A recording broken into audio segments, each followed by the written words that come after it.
Remember when our parents or grandparents talked about retirement? It was this golden age, a reward for a lifetime of hard work, a time to travel, take up hobbies, and just relax. But for many of us, especially millennials and Gen Z, that picture is starting to look less like a beautiful painting and more like a blurry, out-of-focus photograph. The American dream of retirement seems to be fading, and today we're going to talk about why. So what happened? Well, it's not just one thing, but a perfect storm of economic shifts. Let's start with the basics. The cost of living, housing, healthcare, education, everything has skyrocketed. A dollar just doesn't go as far as it used to. While wages have gone up, they haven't kept pace with inflation, meaning our purchasing power has actually shrunk. It is like running on a treadmill that keeps getting faster. You have to work harder just to stay in the same place. Then there's the massive shift in how we work and save for retirement. The days of company pensions, where your employer guaranteed you a steady income for life after you retired, are almost gone.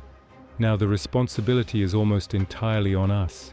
We have 401ks and IRAs, which sound great, but their success depends on the stock market and our ability to consistently contribute enough money, which is tough when you're also juggling student loan debt, rising rent, and childcare costs. Many people are living paycheck to paycheck, and saving for a future that's 30 or 40 years away feels like a luxury they just can't afford. Speaking of debt, let's talk about the elephant in the room: student loans. Millions of Americans are starting their careers with a mountain of debt that previous generations never had to deal with on this scale. Instead of that first paycheck going towards a down payment on a house or into a retirement account, it's going straight to loan payments. This delays major life milestones and makes it incredibly difficult to build wealth early on, which is the most critical time for compound interest to work its magic. Another huge factor is the rise of the gig economy. While freelance and contract work offer flexibility, they often lack the benefits that traditional jobs provide, like employer-sponsored retirement plans, health insurance, and paid time off. When you're responsible for all of that yourself, the financial burden is immense. It creates a constant state of instability, making long-term financial planning feel like a nearly impossible task.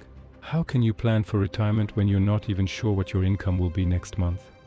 And let's not forget about healthcare. The cost of healthcare in the US is astronomical, and it's one of the biggest and most unpredictable expenses people face, especially in retirement. The fear of a single medical emergency wiping out a lifetime of savings is very real. This forces many people to work longer, not because they want to, but because they need to keep their employer-sponsored health insurance. So what does this all mean? It means the traditional concept of retiring at 65 is becoming a fantasy for a growing number of people. We're seeing trends of people planning to work into their 70s, taking on part-time encore careers, or relying on their children for support. The social safety net that was supposed to catch us, like Social Security, is also facing its own long-term funding challenges. But it's not all doom and gloom. Acknowledging the problem is the first step. This isn't about giving up, it's about getting real and getting creative. We're seeing a rise in the financial independence, retire early, or FIRE movement. People are exploring alternative lifestyles like downsizing, moving to lower cost of living areas, or building multiple income streams.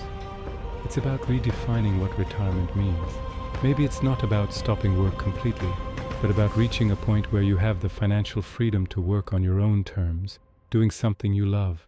The conversation needs to change, both personally and on a national level.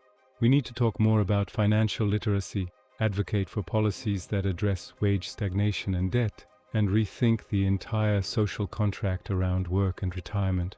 The old dream may be disappearing, but it's up to us to create a new one, a more realistic and attainable vision for our future. What are your thoughts on this? Does the traditional idea of retirement feel out of reach for you? Let me know in the comments below. I'd love to hear your perspective. Thanks for watching, and if you found this video insightful, please give it a thumbs up and subscribe for more conversations like this. See you next time.